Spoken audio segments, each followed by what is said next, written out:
Yang pertama adalah modernisasi infrastruktur dan pelabuhan. Upayanya yang tepat adalah membangun dan memperluas dermaga, kolam pelabuhan, gudang, terminal peti kemas, serta fasilitas bongkar muat.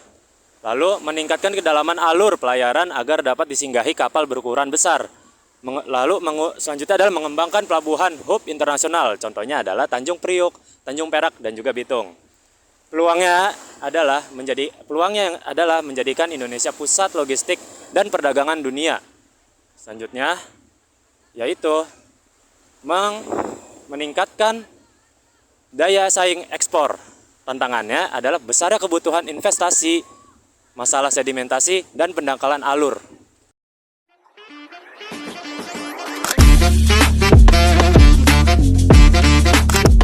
Digitalisasi dan smart port.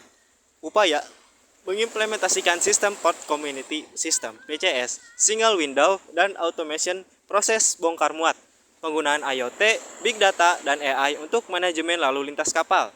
Peluangnya yaitu efisiensi waktu dan biaya logistik, dwelling time lebih cepat, transparansi, dan pengurangan praktik pungutan liar. Di sini ada tantangan yaitu kesiapan SDM, integrasi sistem antar instansi, bea cukai, karantina operator pelabuhan.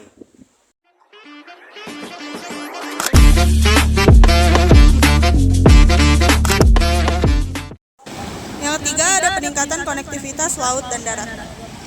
Upayanya yaitu mengintegrasikan pelabuhan dengan jaringan kereta, jalan tol, dan dry port.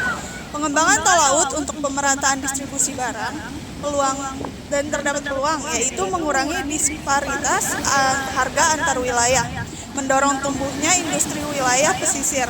Lalu terdapat tantangannya yaitu infrastruktur darat masih timpang.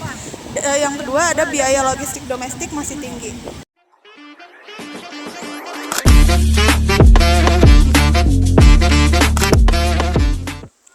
Lalu yang keempat ada penguatan regulasi dan tata kelola pelabuhannya, yaitu upayanya menyederhanakan birokrasi perizinan kapal dan barang dan menerapkan standar pelayanan keselamatan pelabuhan internasional dan meningkatkan transparansi dan pengawasan.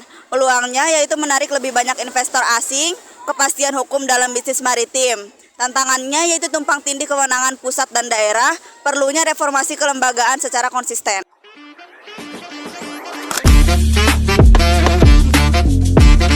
Pembangunan SDM maritim.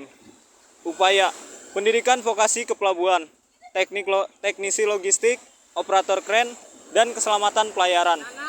Mendorong sertifikasi tenaga kerja sesuai standar internasional. Peluang SDM kompeten meningkatkan produktivitas dan keselamatan, menciptakan lapangan kerja berkualitas tinggi di sektor maritim. Tantangan minimnya sekolah maritim di beberapa wilayah, kesenjangan kompetensi tenaga kerja.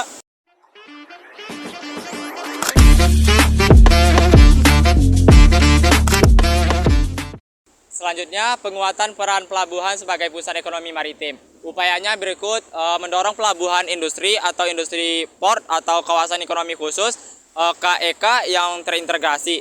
Terus pengembangan shipyard, cold storage, industri hilir di sekitar pelabuhan. Peluangnya berikut: meningkatkan nilai tambah produk, mendorong investasi manufaktur dan perikanan.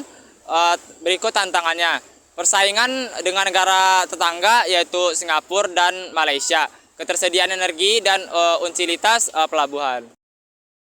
Ya, selanjutnya ialah penerapan keberlanjutan atau green port. Upayanya adalah mengurangi emisi dengan solar power atau cool ironing, pemanfaatan energi terbarukan seperti panel surya, pengelolaan limbah kapal dan darat.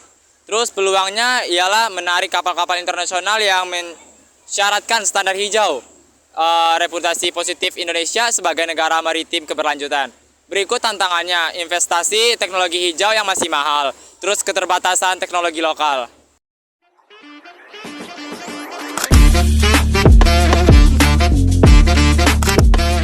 Selanjutnya adalah memperkuat keamanan dan penerapan hukum laut.